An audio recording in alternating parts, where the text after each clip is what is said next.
we watched The Running Man, the 2025, and I gotta say, I've never been so split on an action movie where I was wildly entertained, but I did have some lingering anticipation of what I thought that movie would be coming from Edgar Wright.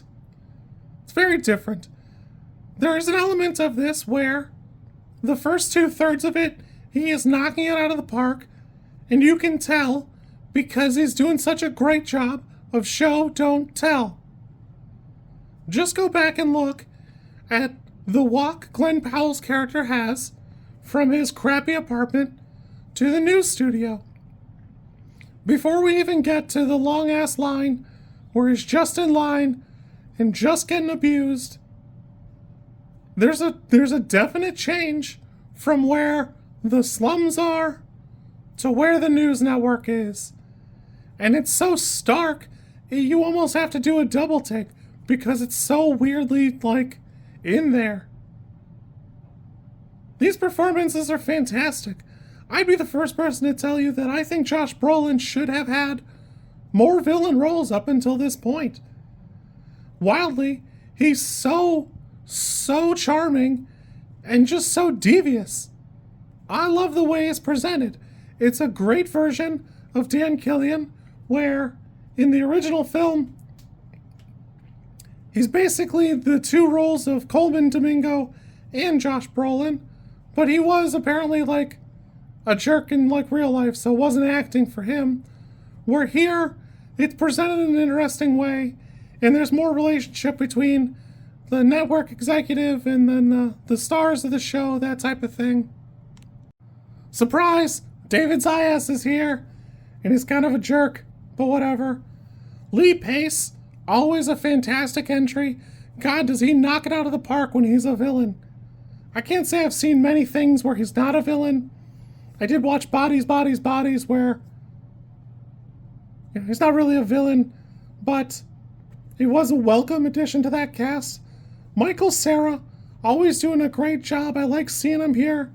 And Edgar Wright, I just wish we got a little bit more out of him. But we are getting a lot of kooky character out of him. So there is that. And I do like that. Daniel Ezra, Jayme Lawson, Katy O'Brien. All great contestants. I think everybody here does an excellent job. It's presented super well. Colman Domingo has such a great flair of showmanship. It's hard to say that there's a missed bit here. He knows how to bring up a crowd. He knows how to present. And all of his little bits and nods are so good, it's hard to remember that he's acting because it's such a great presentation here. I like Glen Powell. I will say that it does seem like a little bit of a miscast, only in that the movie spends so much of its time talking about the angriest man in America, and there's an element of this that's what the network says. And of course the network doesn't know how to there's a disparity between the way he's presented on the show and the way he is in real life, which is kind of the point, but he's really not the angriest guy on the block. He's a little agitated, but he's not losing his mind the whole time like the angriest man in America probably would be. But he does at least acknowledge that there is some injustice, and he's upset about it even though he's not sure what he can do about it.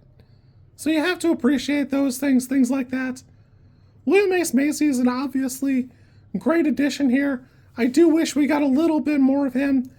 Even what he's got going on seems like a little bit more of a big deal. In the same way the girl in the first movie just has contraband straight up in her closet, William H. Macy has an underground bunker full of contraband. That it's kind of wild it doesn't come up a little bit more. For what I'm about to say, it's important that I tell you that I quite like this movie. It's probably an 8 for me. I'm stunned it's just straight up presented the way it is, because you'd think somewhere along the line an executive or producer would go, hey, so this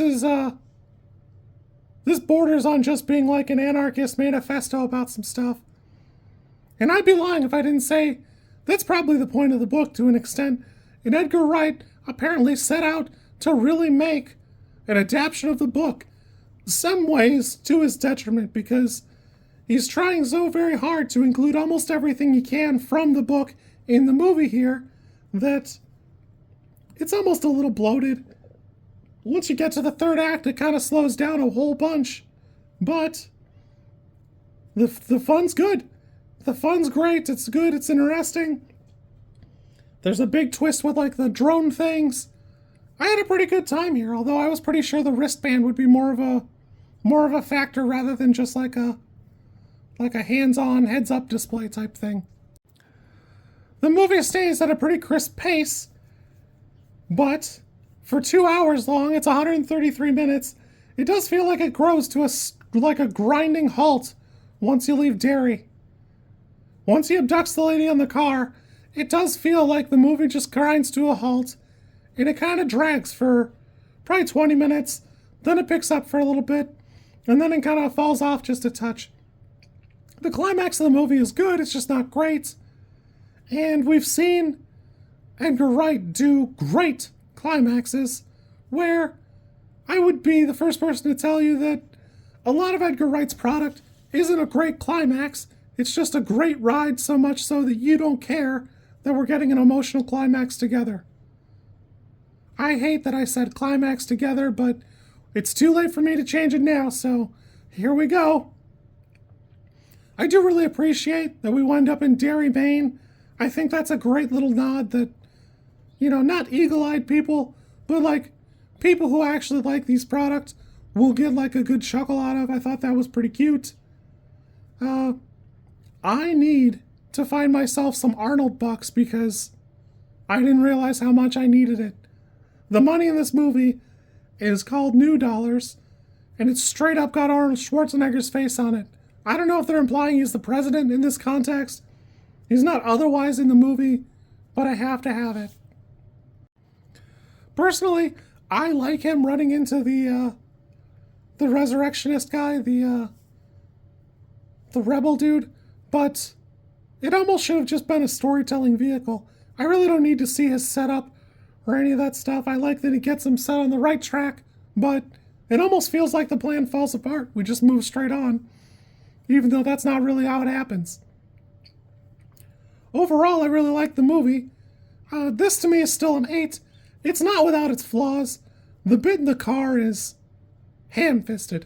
Ham-fisted at a minimum, but my understanding is it's straight up from the book, so it's kind of hard to fault Edgar Wright completely, though I would say it could probably use like another pass in editing or something there. I don't know. I'm sure there's some dialogue missing, but Glen Powell just starts like kind of yapping at her, and it's kind of out of left field in a lot of ways. I will say that I like Michael Bacall's product. 21 Jump Street and 22 Jump Street are fantastic.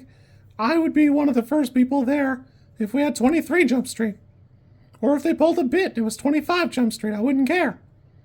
But, tonally, I'm not sure it was the right choice, even though I'm enjoying the film. It is what it is. I've had a good time. This is fun, it's exciting. Sandwich on the other side of Now You See Me, Now You Don't, between this and Predators, we've had a pretty good couple of weeks. I'm excited this week it'll be Sisu for me, and probably Wicked, so yeah, I'm not mad I went. I had a great time, cinematography slaps, and I had fun. Again, I've not read the book, but for what it is, I think this is all presented pretty well.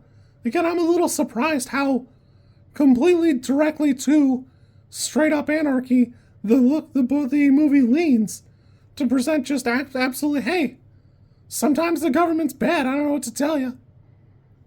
And, it's an enjoyable ride.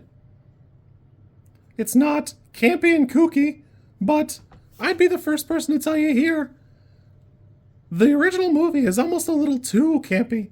It's easy to conflate Arnold Schwarzenegger in Total Recall and The Running Man, and forget that Total Recall is pretty fun, where The Running Man is just straight up camp and cheese a lot. it's corny that he's running away going, he had to split. It's just kind of odd. And don't get me wrong, I like the movie, but this is definitely a step up as adaptations go. I had a great time. You kids be good. Have fun at the Running Man if you're going to see it. And,